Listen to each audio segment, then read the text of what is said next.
Welcome to the Thinklings podcast, a conversation where good thoughts help renew the mind with the Word of God. I'm Charlie Carter, and I'm here with Tim Little and Andy Stearns. Let's jump into the conversation. Now we are recording again. So this is Charlie telling Charlie later that this is when the podcast episode starts. Welcome to the Thinklings podcast.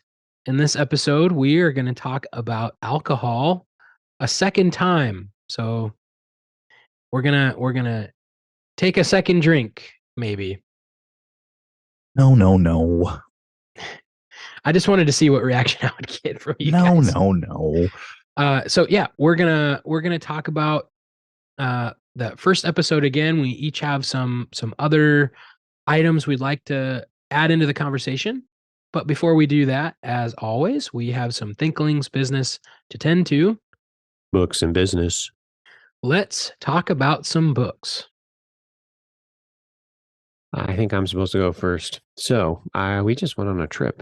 I finished listening to Frankenstein, and it was interesting. I liked it in a weird way. But the story was very different than modern perceptions of Frankenstein. So I kind of, I wanted to get through it. This creation that Dr. Frankenstein makes, this monster that he then loathes and then seeks to destroy, it's a very modernistic book. Like, science is going to triumph over all. Science can do anything. Science can create anything. So very much set back in the 18th, 19th century. And so I thought that was interesting again, but still how it did not look favorably upon it.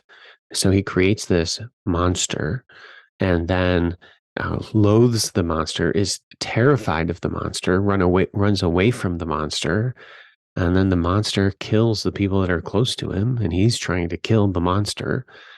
But then the monster has even a sense of morality, which I thought was kind of odd. So how the author kind of played with those different ideas, I found interesting, and the story was. It kept me guessing. I didn't know how it was going to resolve. So I appreciated the story. I'd put it like a 3 on the Thinklings goodness scale. And that's my books and business. Yeah, this is our cue, because I had a recommendation or a request from a listener that they want more Josh Boyd. Yes. And I am pretty confident that he would be able to discuss Frankenstein with us. And so we need to try to get him to come and discuss some more books with us. But anyway, so my book, I have you guys can't see it there. Haha. Can you see what's on the cover of that book? Looks like a fox. It is a fox. So is it wearing socks? Sorry. It's inconclusive. Okay.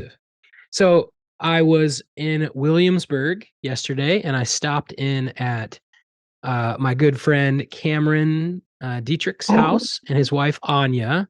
Oh, and this is the moment, Andy, I told them. You that the segue would be so clear. Yes. So why don't you tell us? Do you want me to interrupt you right now, or wait until you go your story? Go for it, and I'll come back to my book. Yeah. So time recording 2 weeks ago. Robin was having a 5-day treatment that went over a weekend. So she was in Iowa City from Thursday to Tuesday. And so I'd been home for a little bit, but then I came out to the hospital. And that Sunday morning, I thought, man, I'm only a half hour away, Charlie, from your home church. And so I got to go to Williamsburg and got to meet the infamous Cameron Dietrich and his wife. But then he came up, and it was funny. Cameron, if you're listening, I just want you to know, I really felt like I was meeting a celebrity, because Charlie has mentioned you so many times over the years. And I even got a selfie with him, and the selfie didn't save, but he actually wanted to introduce his mother-in-law. I'm going to get her, Andrea. And Andrea came up, and man, Andrew, if you're listening, it was a lovely half-hour conversation about all kinds of books, and she is a reader, people. And so, Tim, she's really enjoyed your picks lately, like all your classic stuff, and she's repping the Thinklings hardcore down in San Diego. We got a San Diego contingent, everybody. So if you want to move out to San Diego and help her rep the Thinklings, go for it. But anyways, I got to meet Cameron. That was great, and his mother-in-law and Anya. It was wonderful. So I was at Cameron and Anya's yesterday, Wow. and he gave me, oh, I just smacked my microphone. So that was probably a great sound. I couldn't hear it. Oh, perfect. It was stealth. So It was a stealth he, smack. yeah, just the mom hitting the kid in the pew. You never knew it even happened. So he gifted me this book that he received recently, and it is The Fox and the Hound.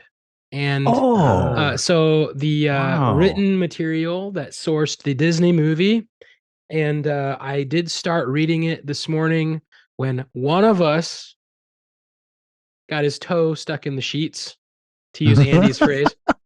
And it wasn't me this time.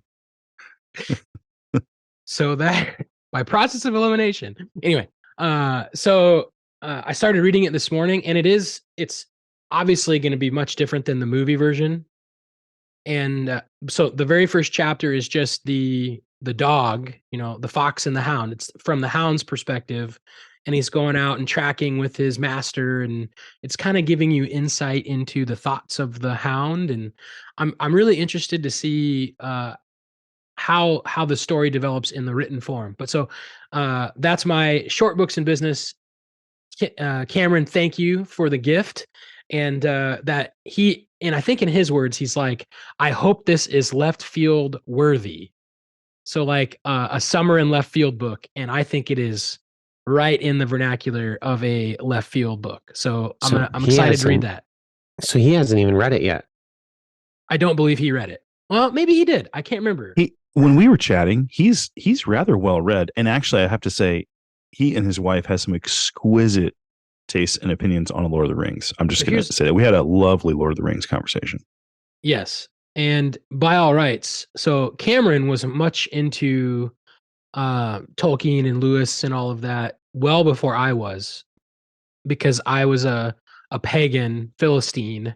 And don't tell your friend that, but I didn't know. Shout out to George. I didn't know about any of this, I until I was, I got saved when I was 16. And, so, I mean, I hadn't really read anything of worth other than what the public school thought was worthy. Which interestingly enough, I probably did read Frankenstein in high school. Well, she was such a philosopher and an enlightenment thinker that anyways, we got to have Boyd on. So we're bringing it first full circle, and then I'll hand it off to you, Andy. But when you walk into Cameron and Anya's, they have a little Four Seasons room off of their kitchen living room area at their home. And when you look at the bookshelf that has some of the C.S. Lewis, you will note something about his C.S. Lewis box set. What do you think you would note about the box set? I already know. He's a man of refined taste and refined sentiment, and he has reordered it in publication order. Yes, he has a box set that has numbered them in chronological order, but when you look at the box set, he has reordered them in publication order, which is a great sign of humanity and ethics. Horrendous. That warms my heart. See, I think I knew that on a subconscious level when I met him like a week and a half ago. Yeah, that's good.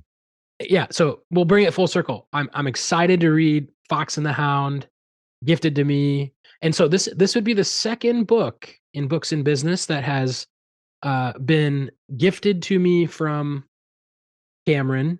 The first was In the House of Tom Bombadil. And we remember we discussed Bombadil a while back. It might have been last summer, in fact. So anyway, yeah, there's my book. I'm excited to read it. Very nice. Well, for my Books in Business, I'm actually going to make one more comment based on what you just said. So in my classes, I teach at Faith. In my classes, we do attendance at the beginning. We do it through Bluetooth, this little app where I push a button. And then once I turn the Bluetooth on, the students just get on their phones and they sign into class. And there's a joke in my classes that's been running for a long time where the students ask, it's called the beacon, and they say, "Hey, is the beacon lit?" Charlie, when they say like, "Is the beacon lit?" What's that a reference to? Do you know? The two towers. Or Actually, the first mention is in Return of the King. yeah, yep, In the movies, it's a little displaced, yeah. but yeah, The Lord of the beacons Rings. that Lord of the Rings, yeah, the beacons are it's to Gondor. And so, anyways, I've tried to transition to saying, "Hey, the beacon's on," and the students do not like it. They're like, "You have to say the beacon is lit." So 2 days ago, I get a message through Instagram from a student, and she says, "Mr. Stearns, I'm watching Lord of the Rings for the very first time." She's read the books, she's just watched them, and she says, "I just got into the third one, and I now finally understand the beacons are lit. I didn't realize that was a Lord of the Rings joke this whole time." So I feel Nice. like that was a funny Well, little development. it's So if your not as name rhymes with pronounced. Aitlin Rodriguez, then congratulations on making your life better and knowing that joke now. So that's fair because the beacons aren't a pronounced part of the book.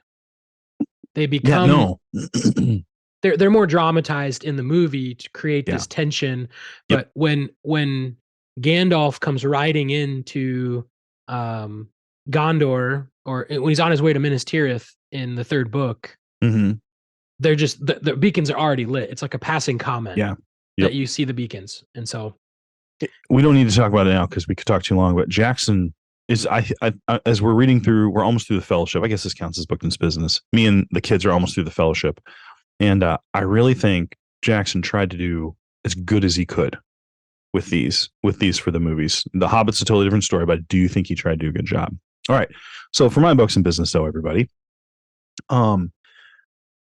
this week I'm going to talk about a podcast I've listened to. Again, life's pretty crazy. I'm having a hard time pulling reading time into my life, but I'm trying to make the most use I can as I'm driving around and doing stuff. So when we were in Iowa City last week for treatment, I'm running here and there doing various errands, and I started listening to a 3-part podcast series put out by Central Baptist Theological Seminary. Our friends up north. Tim and I are graduates of Central. We have our THMs there. And the podcast is hosted by Jared Matthew. And then the presenter this time was Brett Williams. He's the provost. And I had, I don't know, a pile of classes with Brett Williams. But his topic he covers in this 3-part series is gender dysphoria. And so I don't feel like I feel like I'm pretty up to date on homosexuality and LGBTQ plus movement. I mean, I do apologetics in Western Civ. I feel like I'm kind of up to date on that stuff. But he started off by telling a story that he was a pastor for like a decade before he became the provost. And he said he had to deal with this a lot. I think he's dealt with it and maybe in his family too, like extended family. And so he's been studying this for about 15 years. He said he's been reading every book he can on the topic. But he said one example is a guy came into his church one day, one of his churchmen, and said, "Pastor, I got to talk to you." And he sat down and he says, "Hey, I need to talk to you because I haven't told anyone this, but I'm homosexual." And Brett said, "No, you're not." And I did not expect this at the beginning. Really? Wow. And the guy said, "No, I am. And he tells the story at the beginning of the first episode. And Brett says, "No, I don't know. You're not. That you're not a homosexual." And he says, "No, you don't understand. I have been attracted to men. I have these strong attractions to men right now. I'm a homosexual." And he says, "No, I don't disagree with you. I believe you that you have these strong attractions. You're not homosexual though." And he says, "No, you don't understand. I've had these since I was like 4. And he says, "I don't doubt that. I totally believe you. I'm not doubting that at all, but you're not a homosexual." I'm like totally, hey, where's he going with this? So here's why I would recommend this 3-part series. If you have someone in your life who has been affected by this and you haven't read anything on it in a while, this would be a great resource for you.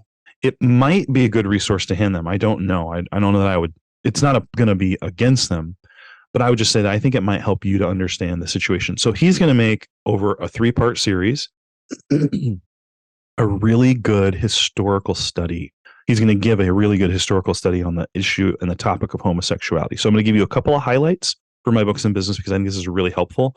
But I would strongly recommend all of our Thinklings listeners to go over in your podcast app to the Central Baptist Theological Seminary podcast and look up their 3-part series on genders for you. All right, number 1, he says if you look back historically, the term homosexual is not used until about I think that one's about 125 years ago. He says if you think of the term gender, that's not even used until the 60s. It doesn't get coined until the 60s. Now, these are terms that are floating in our culture right now that are just stock and trade. Like it's the norm. But he says the problem with homosexuality is that it's actually describing a behavior, but what they've done is they've transitioned it to an identity. Now, he does reference Carl Trueman's book, The Rise and Triumph of the Modern Self, which Tim has read and recommended. I've read Carl's light version, Strange New World, and I would strongly recommend that. But Brett makes the point that that term was never in use for a long time. He says, but if you go all the way back to Bible times, the same behaviors that you're seeing today in the LGBT movement are present in culture. So those are not new. The behaviors are not new. But he says that the term is. So he even does this historical study of the island of Crete. He says there's even transvestitism, like men dressing as women. There's really egregious sexual practices with young men who are becoming of age, where they have to go into the forest, and it's some really horrible things. But his point is that even in culture, he looks up the Roman and the Greek writers and the biblical text, and what you never find is a specific term for homosexuality. What you find are lots of terms describing the behaviors, but no one ever says that person's not a man or that man's different. These are behaviors. That's what it is. And that really helped me. So I remember answering this question for a student over email about 3 years ago. There's an argument out there online, I need to find it again, where there's a group of homosexuals and transgenders who are saying that the Bible doesn't actually use the term homosexual. And that's a wrong translation. I think it's the 1942 movement. And it's based on one of the texts of the Bible that's been translated, like the RSV maybe or something. And what they say is that in 1 Corinthians, I think it's 1 Corinthians, where it talks about you won't inherit the kingdom if you're either effeminate or a man abuser, I think, or man, something like that. Then you're not in the kingdom of heaven. And I remember thinking, oh, I'm going to look up the word for homosexuality in Greek. And I was surprised that the word, if I remember correctly, this is like 3 years ago, I looked this up. It's just the word for man and the word for bed smashed together. And I remember thinking, wow, that's weird, but it fit perfectly with what Williams was saying. This is a description of a behavior. It's not like a new category of people. They're still men, they're still women, but these are behaviors. So anyways, Brett does a really good historical study. He's bringing up Michel Foucault, he's as liberal as it gets. He's bringing up all kinds of writers. And so I would just say, listener, if you have had questions about this or you'd like to know more about it at a pretty good level, this 3-part series would be a great help to you. It'd be a great benefit and a blessing. It's not going to replace you studying scripture. It's not going to replace you doing some study on your own. And it's not going to replace you trying to figure out how, with wisdom, to approach anyone who you might know personally who's struggling with these things. But it would be a really great help to you. So anyways, I listened to that. And I mean, that was like, I'm driving around running errands in Iowa City. I'm getting ready in the morning to go back to the hospital to see Robin. And it was just a really helpful series. So anyways, that's my books and business for the week. I thought it was a really, really good resource. Yeah, good friends of the Central Seminary podcast. And they have some good stuff over there. And we, maybe we just need to collaborate with them. Jared's emailed me, and we just haven't had a time. Yeah. Jared wants to have us on sometime, and we should, we've had Bowder on. Well, I don't know who Jared is, but let's get that guy on the horn and let's figure something out. But light the beacon. Light the beacon. Anyway, the podcast beacon. Tim, let's talk about alcohol again. Okay, so I've got 3 things that I want to add on to from last week. And then these guys have some things that they want to share as well. One concerns the preservation of grape juice. A lot of people, particularly critics that wine means grape juice, claim that, well, they couldn't preserve the grape juice. It would have naturally become wine or something else. And Kalumala actually discusses this. And so I'm just going to read this section. Care should also be taken so that the must, when it has been pressed out, may last well, or at any rate keep until it is sold. We will then next set forth how this ought to be brought about and by what preservatives the process must be aided. Some people put must in leaden vessels and by boiling reduce it by a quarter, others by a third. There's no doubt that anyone who boiled it down to 1/2 would be likely to make a better thick form of must and therefore more profitable for use, so much so that it can actually be used instead of must boiled down to 1/3 to preserve the must produced from old vineyards.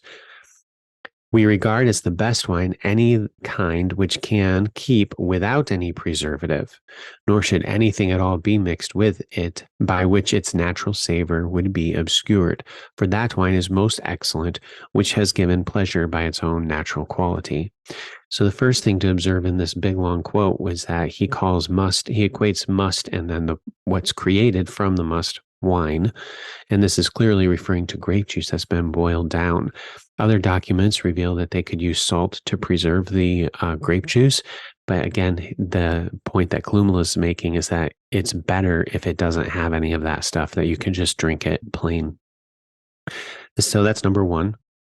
Number two, Isaiah 1 refers to watered down alcoholic beverage. I'm just going to read that text. Critics that wine was watered down refer to Isaiah 1:22. In this text, the children of Israel are rebelling again. Verse 21 states how the faithful city has become a harlot. It was full of justice. Righteousness lodged in it, but now murderers. So the context is like, whoa, it's like bad things are happening. Then verse 22 states, your silver has become dross, your wine mixed with water. So the silver becoming dross, there's actually a lot of rare vocabulary here. So you can get a good Isaiah commentary. Wildberger, he discusses both of this verse quite well. The word for dross is basically like slag. It's a mix of metal, and the whole process and how they created this purification is supposed to create this beautiful thing, but because they're inept, they make a mess and they ruin the silver, essentially. So that's what's going on with your silver becoming dross. What's supposed to be beautiful is made, it is destroyed because of your incompetence. That's kind of the idea of the first one. And then second, your wine is mixed with water. The word for wine there is not the word for wine. In fact, the word that's used there is only used 2 times in the entire Old Testament. And it's probably more, it's still probably an alcoholic beverage, but they've found a similar word in Akkadian, and it's probably a specific type of a beer. And so it would be like an alcoholic type of a beverage. But the point that's being relayed here is that what is supposed to be this, okay, is maliciously being modified so that it's a lesser something. Okay, so you have the beer, and you'd think that you're purchasing a beer, and it's not. It ends up being, it's like this, I don't know, like watered down beverage. You're like, but that's what they always did. You made the comment that they watered down wine all the time in the previous episode. I'm like, yeah, they did. Okay, I'm not entirely sure on the whole beer component if they watered down the beer, but it would have been some kind of a barley or wheat alcoholic beverage, and its alcoholic content though would still be very different than the alcoholic content of our day. The purpose of this text is that they are intentionally and maliciously modifying something and then selling it off as like the real thing. I mean, they're just, the whole point of this passage is justice. And you have the inept people in the first line, and then you have malicious people in the second line. And what does this do? Collectively, is creating a society that's junk. Okay, so that's the point of Isaiah 122. And the word is not wine; it has nothing to do with wine. It would be closer to beer. But again, it's not the normal word for beer. There's been a lot of discussion. What exactly is this? And it was probably a specific kind of Assyrian alcoholic, beer. Okay, so that's number 2. Probably When we were, probably go ahead. kombucha. When we were on our trip, getting back to the whole uh, drinking water issue, we went to we visited like a Continental Army camp, and they had the whole medicine people there, and they said they were talking about dysentery, and I didn't even know what dysentery really was. But essentially, it's nasty stuff, and it's caused by drinking bad water. And my wife and I are actually reading a book. Well, she's reading it more than me, but she read some of it to me. Marriage to a Difficult Man, the story of Jonathan Edwards and Susan Edwards. I can't remember her name exactly, but anyway, his wife. And they talk about how they don't drink water. Really, we need to try to get ourselves back into that culture. The water was dirty and it made them sick, and they died from it. And so specifically with Jonathan Edwards and his wife, they actually did not drink a lot of water because of the impurities and the problems. So I thought that was an interesting component of the entire conversation. Beer was a regular beverage.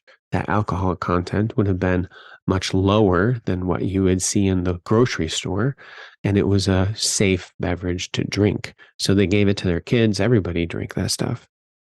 Okay, and then the last thing that I had was the communion table. So at the communion table, I talked about on episode 129, why is Easter when it is? I talked about the correlation of the communion table. It never says that it's wine at the communion table in the Bible. It's always the fruit of the vine, and the word wine, oinos, is never used. And I believe that's intentional because the grape juice, the juice of the communion table, is supposed to symbolize blood. And with that correlation to blood, I mean, nobody disagrees about that. It obviously refers to blood. But the treading of the wine press is what produces grape juice, and the treading of the wine press is the symbol of what Jesus, is going to do when he comes back, where people's blood is all over the place. The point of the correspondence is not alcoholic wine. It would have been grape juice. I believe that grape juice is actually a more fitting symbol for the communion table. And if you went back in the ancients, they would have just said the word wine with varying levels of alcoholic content and not really making a big distinction between those. So this whole conversation about the communion table, I think we need to rethink. So, boom, there I go. I'm done again. Well done. Tag, you're it. Tag, I'm it. So I think Charlie and I, we have a couple of thoughts that we want to share this time. And so I'll go and start with mine.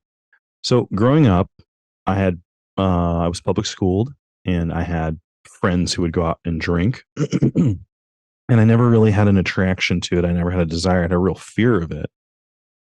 Because I was told that with my personality, I would probably get addicted to it. And I would use a different word today, but I would say that I do think it could have easily become an enslaving idol if I had gotten into it. I mean, there's a lot of, delight and whatnot in getting a little tipsy, I'm sure. And so I just, because of that, I avoided it. I don't think I was wholly per se. I think I was just didn't want to like wreck things in my life.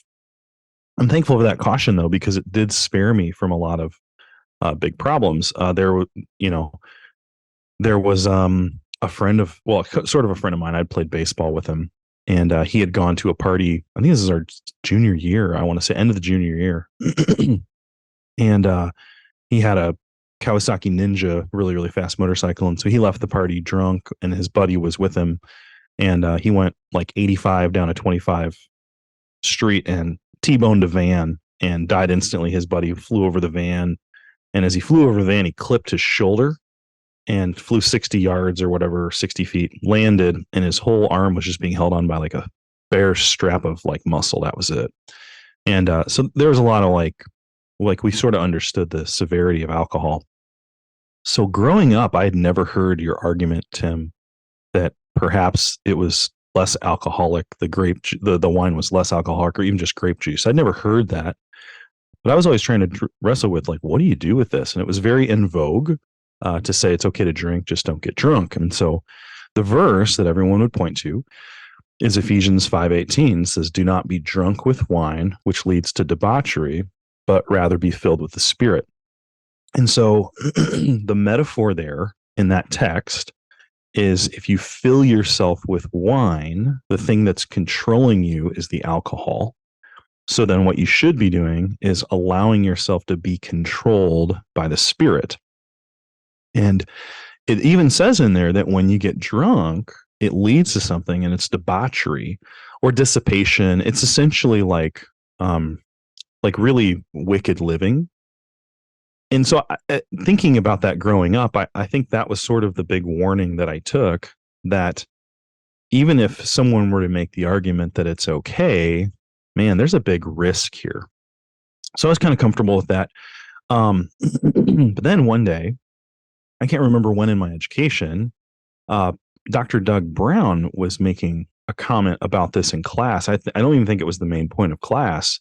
And he just said, someone said, yeah, you shouldn't be drunk. And he's like, yeah, and what's the beginning of, what's drunkenness? What is that?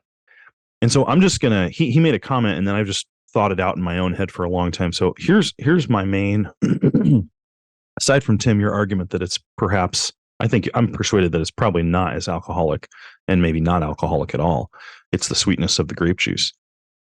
But even if you don't take that, here's the question. And I'll ask you guys today, someone gets pulled over and they've been drinking. What bad things can happen to them? What can the officer give them? And like, what might be a situation that they would encounter? Like, hey, you've been drinking, officer pulls you over. What happens? Well, he could give you a high five. Probably not. Probably not. Probably give you a breathalyzer test. Yeah. And so, Charlie, how's a breathalyzer work? Do you know? What's it measure? It measures your blood alcohol content. Perfect. I have never been subjected to a breathalyzer test, so I don't personally know. Okay, so I've never been subjected to a test by an officer, but I have used breathalyzers multiple times. So I used to, I know, this is exciting, isn't it? So I used to work at a car dealership, and I worked in the service department where they fix the cars. And every now and then you'd have someone come in to get their car repaired, and they'd say, oh, by the way, I have a breathalyzer attached. So if you drink and drive too many times and get certain, like driving under the influence convictions, then sometimes you go to prison, sometimes you lose your license, but sometimes the court requires that you have a breathalyzer installed in your vehicle. And so then to start your car, you have to pull the vehicle up and blow a 0 on the blood alcohol scale. So when they would bring it in, the mechanic would have to blow into it to get the car to start. And if you'd had any alcohol, it wouldn't work. So they always would give us an extra tip for us. And so I've used a breathalyzer, and it is shockingly hard to blow into those things. You really have to blow pretty forcefully. So here's the thing, though. So I always thought, so does anyone know the legal limit in Iowa right now? I can't remember if it's 0.1 or 0.08. It's 10% of your blood, or maybe just a hair under 10% of your blood becomes alcohol. There's some sort of a measurement. Now, so I understand it. You could be buzzed, like a little bit buzzing, and not blow that level, and you wouldn't be considered drunk, and so the officer wouldn't arrest you or take you to prison or anything. But what occurred to me, and this is largely from teaching Introduction to Bible Study and thinking about the original readers and how they would have taken a text. If you told a first century Christian not to be drunk, and they said, okay, and then you said, hey, how do you know when someone's drunk? What do you guys think a person in the Bible times would say? How do you think they would answer that question? What do you think? How do they know if someone's drunk? In their behavior. Okay. Like what might they do? They're just acting like a specific way that's not, it's not, I don't want to say normal, but at least not normal, not filled with the Spirit. Ephesians Okay. 5. Okay. All right. So I think you could look at all kinds of passages that talk about like you get punched and you don't feel it, like that sort of thing. So you go for like the really extreme ones. But I think you're right, Tim. I think this is what jumped out at me. And this is what Dr. Doug was trying to make a point at is what is the beginning of drunkenness? What's full drunkenness? Where's the end of drunkenness? Like, how do you know you're drunk? And for a first century Christian, the only thing you would have, because you don't have a blood alcohol content monitor, it's your behavior. So this started to get me to rethink the standard or the level of how do I know I'm drunk? So what if I'm buzzed and I'm starting to like get a little louder and I'm starting to act a little more aggressive and I don't guard my tongue as much as normal? Would they think I'm drunk? See, I don't know the answer to that question. I'd have to go back in the first century and ask someone. But then here's one more thought. It occurred to me that the command there is to be under the control of the Spirit. And the problem is that when you drink too much, you're often under control of the alcohol. Well, how much control? Does that make sense? Like how much control are you under? All right, so here's a personal testimony time. I've never drank alcohol, but I'm a big coffee drinker. I love coffee. And so for a long time, when I started working at Faith especially, I would make an entire like 48-ounce thermos of fully caffeinated coffee, and I would just drink it all day long. And it didn't really affect me. Like I'm not like caffeine doesn't affect me. I'm not that kind of guy. But sometimes I would come home and I'd be chatting with my wife, and she'd not be very talkative. And I wonder why she's not so talkative. And like an hour would go by, and then she would look at me and say, "Andy, have you had any caffeine today?" I'm like, "No. I mean, I had some coffee." "Oh no, I did have another coffee. Oh yeah, and then I went out to lunch with Dad and I had a Diet Coke." And I would add up how much caffeine I'd have, and actually it was quite a bit. And so she started to help me to see that when I drink a lot of caffeine, I don't shut up and I talk really fast. Like and then I get really excitable and I start to speak and say things that I probably wouldn't if I wasn't so excitable at the moment. So here's my question. Is that okay according to Ephesians 5:18? What do you guys think? Do you think, I mean, it's not the same thing as being drunk, but is that okay? It's similar. How is it similar? I agree with you. Like, in what way is it similar, Charlie? Spell it out for us. It is similar. I would also say it's different. Yep, But I would say it's different. It's similar in the sense that there's knowledge of yielding control over to something else. Mhm. Where at least for you, if I drink 15 cups of coffee, Yep. I will be affected by it. And Yeah. so there's that type of similarity, and there's not really a definitive line. It's like, well, how Yeah. much Mhm. caffeine is too much caffeine? And it's like, Yep. well, I don't know. Like, Yeah. what if that guy's coffee over there is not as strong as this guy's coffee over here? And, maybe 2 cups of coffee isn't equal anymore, Yep. which is similar to Tim's discussion of the alcoholic content is very different amongst different drinks. So that's Yep. what I'm thinking. Okay. I Do you want to add anything, Tim? think we talk about how trials, we've talked multiple times about how trials reveal who we are. And so various influences might affect us, whether they are things that we're intaking into our body or even the circumstances around us. And so, are you in control of your faculties? All Mhm. right. Are you in control of your mouth? And I would Mhm. think, because of the way that alcohol works and because of the way that caffeine works, I would think I would be still in control of my mouth, regardless of how much Yep. caffeine I drink. Okay.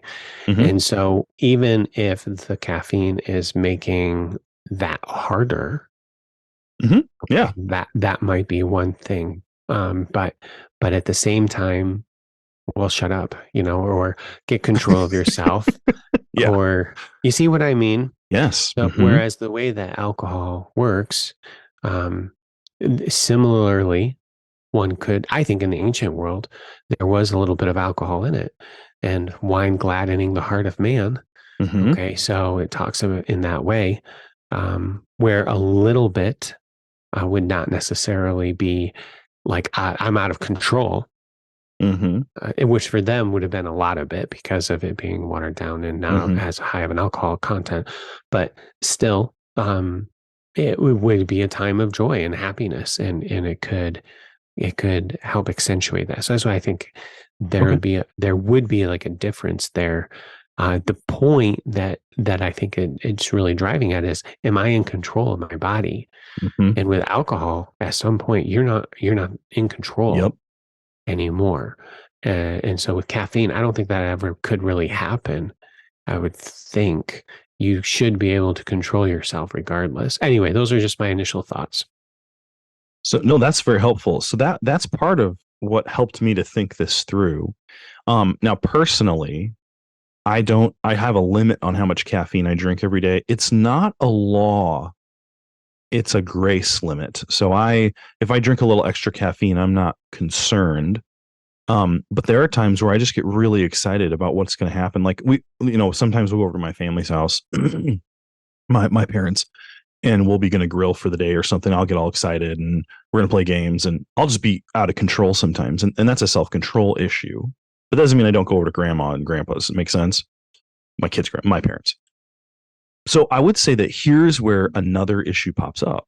And it's sort of what is the risk that you're risking and how sure are you of what you're doing? And I do think you need to have a clean conscience before the Lord, no matter what you do. So if there's a question about something, until you have the question sorted out, scripture would say you need to hold off until your conscience is clear before the Lord. So for me, I try to limit myself how much caffeine I drink every day. When I don't do that, there's a number of negative consequences. Number one, I sometimes get dehydrated very easily and I get headaches. And so that's a problem. Then I don't sleep well. Then I can't lead the family well. I can't do my job well. I have to like sleep it off or drink a ton of water or whatever. But number two, if I'm getting erratic in my behavior, even with caffeine though, it's just probably I'm talking too much, and I'm like maybe saying things that are a little over the line kind of does that make sense? But let's compare that to alcohol now. Say, I don't think anyone's ever drank so much coffee that they got in a car wreck or knocked up a girl. Does that make sense? Mhm. But like it's trivially easy to drink a little too much alcohol to where you make a huge life altering decision that is going to really wreck a lot of people's lives, not just your own. Mhm. And so I think for me, the caution here is that what is it that what is it about alcohol that I'm going to be gaining and be blessed by? Well, maybe it's enjoyable, maybe it's pleasure, maybe it's fun, maybe it's delighting. But then what's the trade-off? What's the risk that I'm risking, and is it worth it? Well, if I was risking um, causing physical harm or life harm to another human being, I hope that the reason I'm doing that is because I'm trying to save a life or I'm trying to defend my family or something like that. But how bad would it be to risk one of those things just because I want to have some fun and be happy for a little while? That seems like a really poor decision and not strategically wise. It doesn't seem to line up with the wisdom in the book of Proverbs. So for me, not having access to your argument about wine not being as alcoholic, Tim, that's sort of where I landed with this command from Ephesians 5:18. But I do think the command applies to other things. So personally, it's not the same though. I don't want to make an argument that it's the same.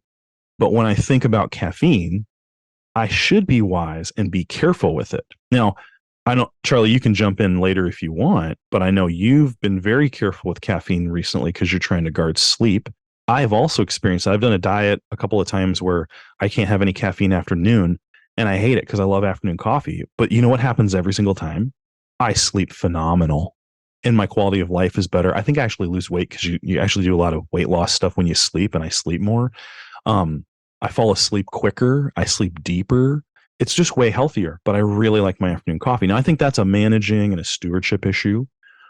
But I will say that if you're going to say it's okay to drink as long as you don't get drunk, okay, I think you need to deal with Tim's argument, which I'm very persuaded by. But even then, what are you risking? And then here's the final thought. Here's the last thing that I wanted to share. If what is it you're trying to do with alcohol? If I'm just going to drink it, but I'm not going to get drunk. Well, it's not to hydrate. It's not to purify water. This is just an enjoyable thing to drink. It's like me and coffee, enjoyable thing to drink. And so you're going to have a party. You're going to have some friends over. You're going to play some games, have a good time. You want some good tasting food. You're maybe going to grill, order pizza, something like that. And then you want something nice to drink with it. It's hard in 2023 when there's a gas station down the road that has 55 options at the fountain and a whole bunch in the cooler, and none of those sweet, tasty drinks have any alcohol in it. It's really hard to justify the fact that you've got to go all the way to the alcohol section to have something that's delightful, especially, Tim, with your historical argument that really it's the sweetness of the alcohol or the wine, the sweetness of the grape juice that would have been so delightful. I think of like when you get a smoothie or you go to Tropical Smoothie Cafe or something, that'd be like something similar. Just personally for me, I haven't been able to justify the risk, and I haven't been able to justify it with so many other tasty options.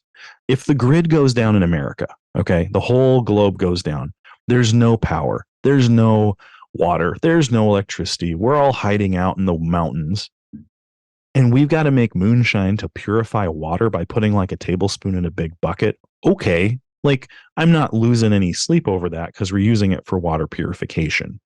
But I don't think, personally, this is me. I'm not trying to, listener, you got to sort this out yourself. But personally, I don't think I could think, hey, let's pour a couple of glasses and have a good time. I don't personally think I could see that according to what the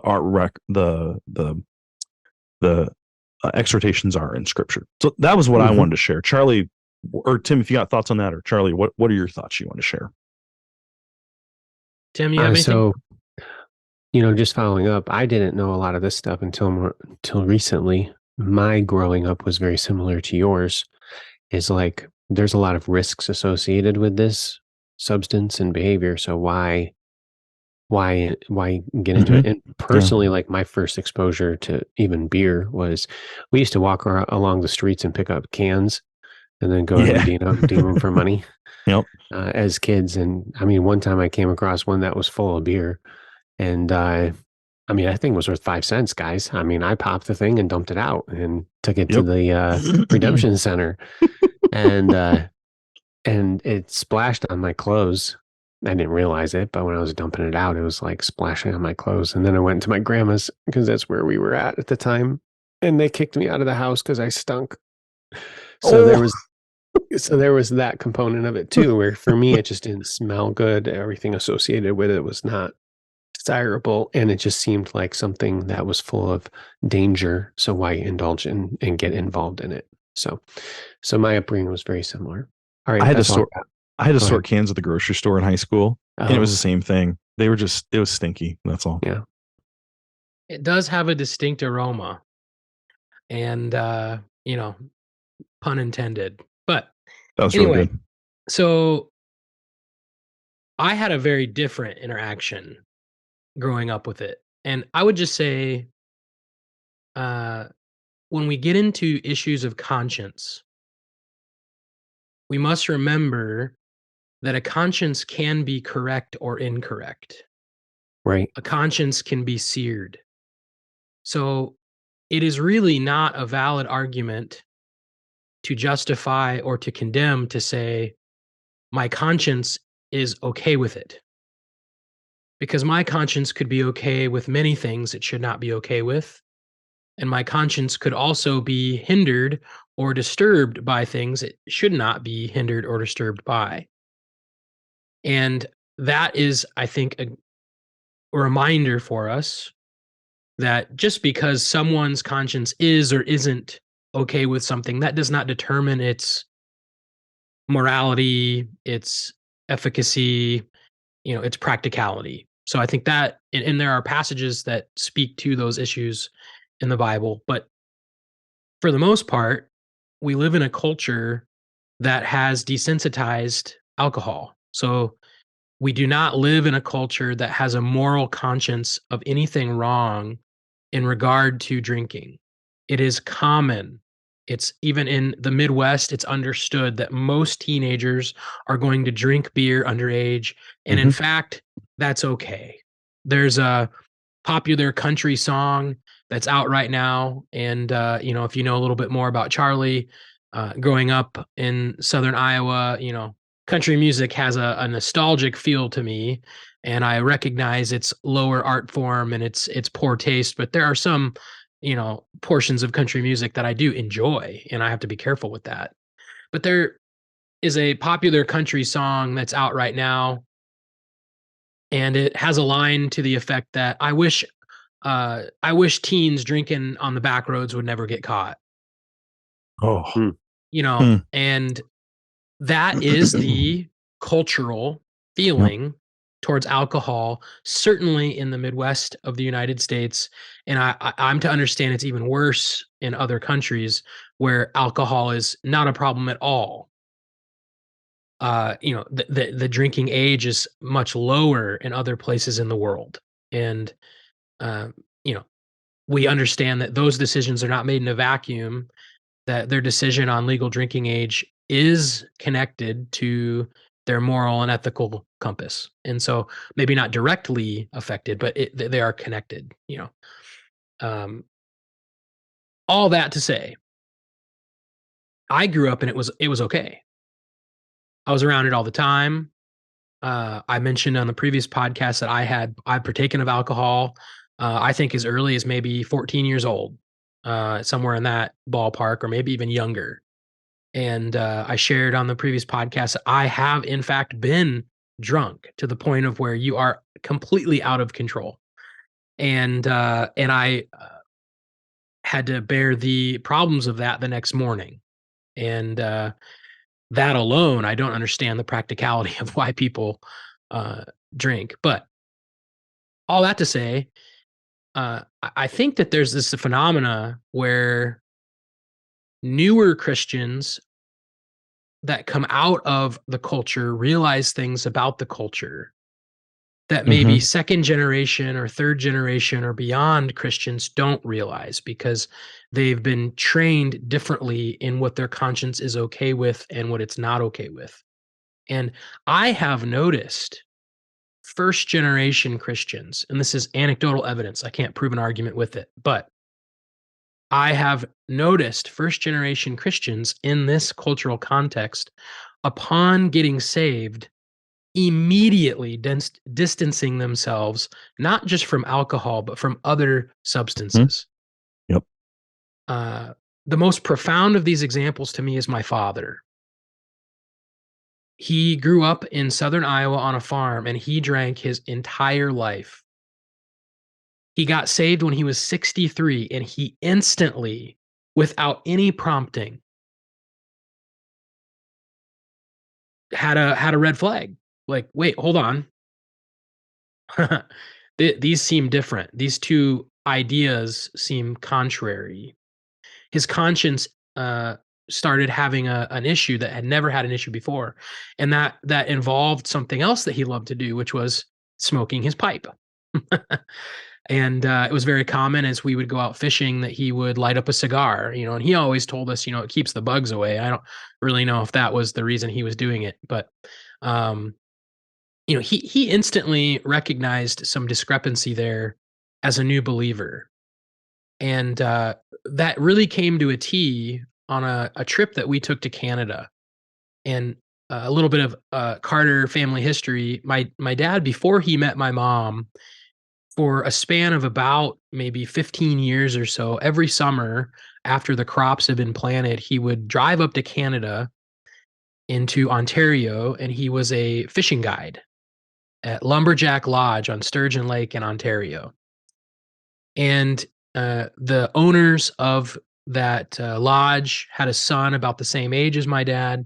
And my dad had some buddies from here in Iowa that would also go up.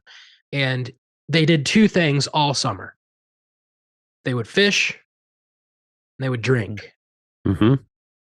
And my dad even joked to me at one point on this little cabin that they would stay at, that they would stack up the cases of Labatt Blue beer in Canada to the point where you couldn't see out the windows. Hmm. And so then fast forward from when my dad is 20, 25, you know, driving up to Canada, just drinking all the time, incessant. And then now he's 65, 66, and he and I are going to Canada on a fishing trip. And we actually went to Lumberjack Lodge. We stayed in the exact location that my dad stayed all those summers. Oh, that's cool. And without knowing it, that was the last summer of my dad's life. But Hmm. he, on the way up, was like, Charlie, I really want to buy just one drink, one bottle of Labatt Blue up in Canada. And that prompted a conversation between my dad and I. And I asked him a very similar question to what you raised, Andy. Well, what's the reason for it, Dad? Hmm. I'm not going to tell you it's wrong, but can you give me a good reason for it? And I'm going to pause the story there. And then I want to get to the point that I would like to discuss, that I feel this comes up in this discussion. When Christians start to come up with good reasons to drink alcohol, I very commonly have heard the argument that it becomes evangelistic. And that is a good reason to do it. Is, well, I get to have conversations with people, and I get to evangelize people that I wouldn't build relationships with normally, in these different settings. And it's removing a barrier between me and other people who are not saved. And I don't think we have time to really get into the full discussion, but that's something I've thought through a lot over the last 10 years or so. And having friends, having many opportunities like that, where you go to a restaurant in modern day, and pretty much every restaurant sells alcohol. Most sit down restaurants will have it if you ask for it. You can go to Poncheros and they have, two options for beer. They have good beer and bad beer. I think that's kind of funny on the menu. They're the same price, but so it's everywhere. And so, like, well, can I go to eat at Poncheros if my buddies are drinking a beer that they buy at Poncheros? Can I go to Chili's and sit down and, my buddy orders a beer, and am I okay with that? And I've been in that scenario dozens and dozens and dozens of times in different settings. Guys that like board games, guys that like sports, they're not all saved individuals. And there's many times I've been in situations like that. And I think an argument can be made, yeah, that's totally fine. It's evangelistic. And just to clarify, I have not drank with those people. But so, and a common passage that people go to in that discussion is 1 Corinthians 9, where Paul discusses becoming all things to all people. And so, removing a cultural boundary or maybe an issue of conscience to help you evangelize someone. And to read those verses here, this is Paul, 1 Corinthians 9:19. For though I am free from all, I have made myself a servant to all, that I might win more of them. To the Jews, I became as a Jew in order to win Jews. To those under the law, I became as one under the law, though not being myself under the law, that I might win those under the law. To those outside the law, I became like one outside the law, not being outside the law of God, but under the law of Christ, that I might win those outside the law. To the weak, I became weak, that I might win the weak. I've become all things to all people, that by all means I might save some. I do it all for the sake of the gospel, that I may share with them in its blessings. He goes on to talk about running the race in such a way that you might win. And I actually spoke in chapel about this years ago at Faith, just to remind us that, we like to talk about eternal, rewards, but the prize that Paul is talking about is people. Like, you live your life a certain way to win people. And so you could certainly see at a first glance of those verses, like, I become all things to all people. So why not drink to win those who drink? I don't know if that's a fair question or if I've set the table up well. And I just like to reference, I sat under Dr. Paul Hartog at Refresh here at Faith. This is probably 5 or 6 years ago now. And he talked about this idea. And I believe Tim sent me the link. He talked about a similar idea up at Central Seminary in 2018. And I think we're going to put the link to that page in our show notes, but Christianity and Culture in the Roman Empire. And what Dr. Paul points out as you walk through this passage is that Paul's example of becoming all things to all people is never in the sense of claiming a right. It's never, I'm going to do something that people think I shouldn't do. It's always, I'm going to give something up for the sake of winning those other people. And the examples within the context of 1 Corinthians are that Paul did not assume his right to be paid as an apostle. And so I'm willing to give up the right to be paid as an apostle, as a pastor, to reach these people. He mentions taking a believing wife. Like, I'm going to give up the right or privilege, however you look at it, of having a wife alongside of me in ministry, because that's going to help me minister and reach these people. And in this unique context, they're talking about this syncretism of meat offered to idols. And there's this discussion of like, well, should you eat the meat offered to idols? Should you not? And Paul makes statements like, if it causes my brother to stumble, I will never eat meat again. Which I've actually preached on that passage, and I think that's hilarious to me. Like, someone being willing to give up meat. And obviously it's a hyperbolic argument, but if that causes this guy to stumble, I'll never eat a steak again. I'll never kill another wild turkey. And we as like Christians with like Americans with our freedoms, we like to cling to them, like gun rights and free speech, and those are great things. But I don't get the sense that Paul would be hiding guns under his bed if the government told him to give them up. I don't know. I just don't think that's a hill he would have died on for the sake of winning some. So now you get to the question of alcohol. And is that a right that is worth dying over? Like to really hold on to? And I think in Paul's context here, it's more so about what are you willing to give up to reach people, not what are you willing to hold on to win people. So I'm not sure if 1 Corinthians 9 is really in favor of an argument like do it because it helps you win them. I think to make it a little bit more appropriate with what's being said, it would be maybe you ought to consider giving it up for the sake of winning them. And I'd be interested to hear what you guys think on the passage. That is my opinion on it. And so then I'd like to return then just to cap that off. And, you think about those 1 Corinthians 9 questions, like what are you willing to give up to help you win someone? I'll go back to my dad. So when we're up in Canada, all we're doing is fishing. And he's wanting to take a drink. And he's like, and he even gets to the point where he's like, we're up here on the lake.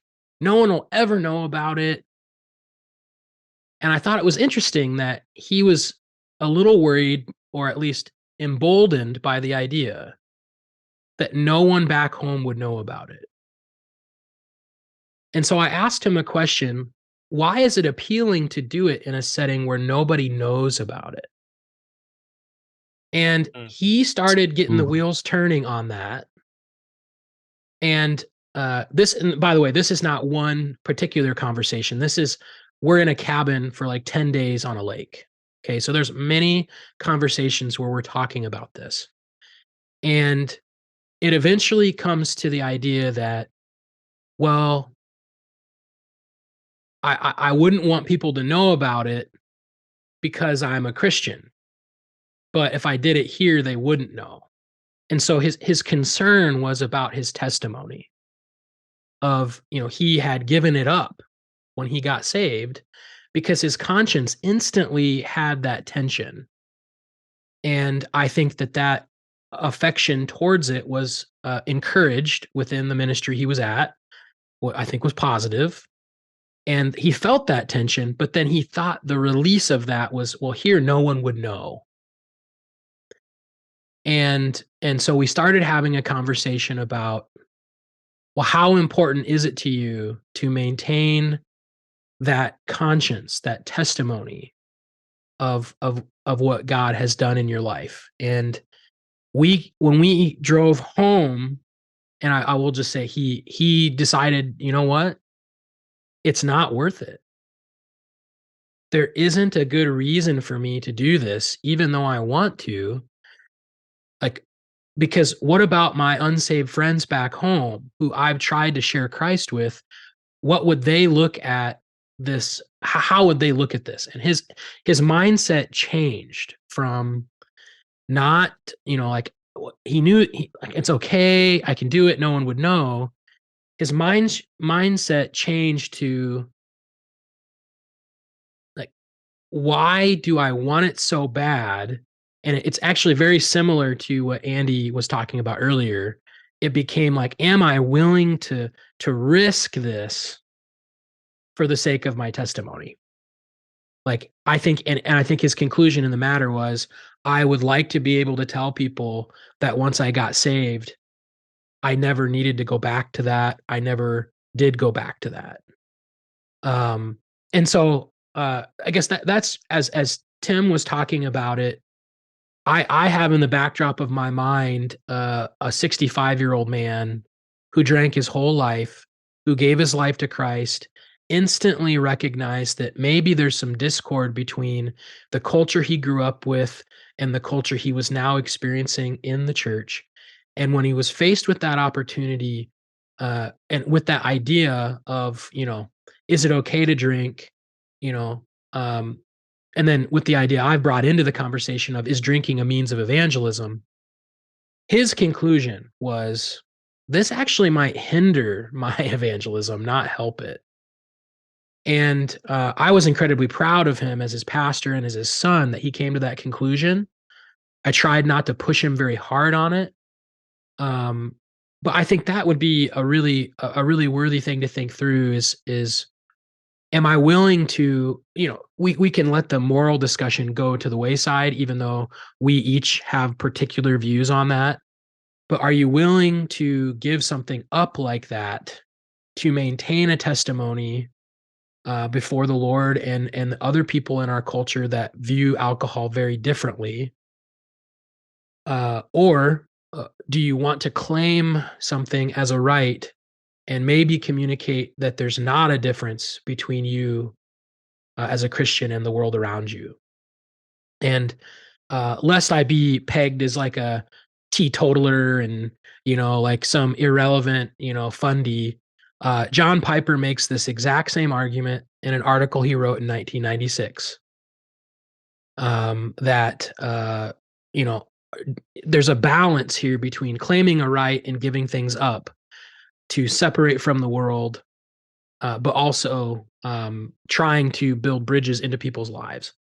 And I think alcohol is an area where we really need to think about what type of bridge that does build to the people around us. So I don't know. I don't know if that's fair or equitable. Most of that is anecdotal But I do think 1 Corinthians 9 presents us with the thought of what are you willing to give up to reach someone, not what are you willing to claim to reach someone. I don't know. What are you guys' thoughts on that? I don't know. Am I being fair?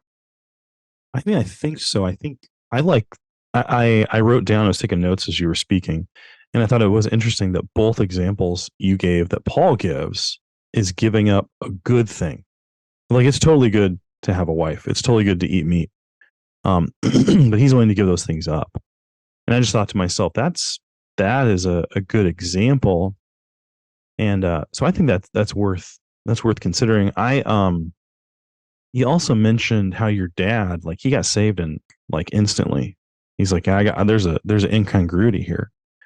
We hear that a lot. President Tillotson in his church up in Canada, he had a lot of first generation Christians, and he's been on record to say this multiple times. He says, I don't think he had to tell any of them to stop drinking. And this is like a drinking crowd. They just knew like, oh, I got to quit. For that matter, they also instantly knew they need to not be sleeping together until they're married. But I would say that the Christians I know, it falls in line with what you said earlier, Charlie, about first gen and second gen. The first generation Christians who felt the effects of alcohol and lived that life, they get saved, and there's no question. Why would you got to give this up? This is bad. But I do think it's the generation that hasn't seen it up close. And I would be someone who I've never seen it up close. But I know someone very well, a close friend of mine who they did the party scene in high school and they, as a believer, but then when they turned their life around, it was like, no question. And now there's, when I talked to this person today about it, there's like no not patience. There's no just ability to see any other view. Like, why would you? And it's not that they can't consider it. It's just after seeing it all, like, look at what goes along with this. Look what happens with this. There's not a good, like you said, there's not a good reason to do this. And there's so many bad reasons. So I thought that was good and very helpful to think about that. Tim, any other thoughts? Not really. I would encourage the listener to listen to Dr. Paul's. It's actually a video, but you could listen to it or watch it. Sure. When he presented on it, and it's shared a lot of the thoughts that you shared there. I would encourage them to continue to pursue holiness, forsake the world, and to live an upright life before your God. Thank you for listening to this episode of the Thinklings podcast. We would love to hear from you. If you have any feedback, suggestions, or potential topics that you'd like us to discuss, you can contact us through our email, thinklingspodcast@gmail.com. Remember, don't let this conversation end with this podcast. Read good books, talk about them with your friends, and always continue to cultivate your mind. See you next time on the Thinklings podcast. The Thinklings want to remind our listeners that the Thinklings podcast is our personal production. Our conversations, book discussions, and viewpoints may not represent the views of Faith Baptist Bible College and Theological Seminary. Any questions or feedback should be directed to us at the Thinklings podcast.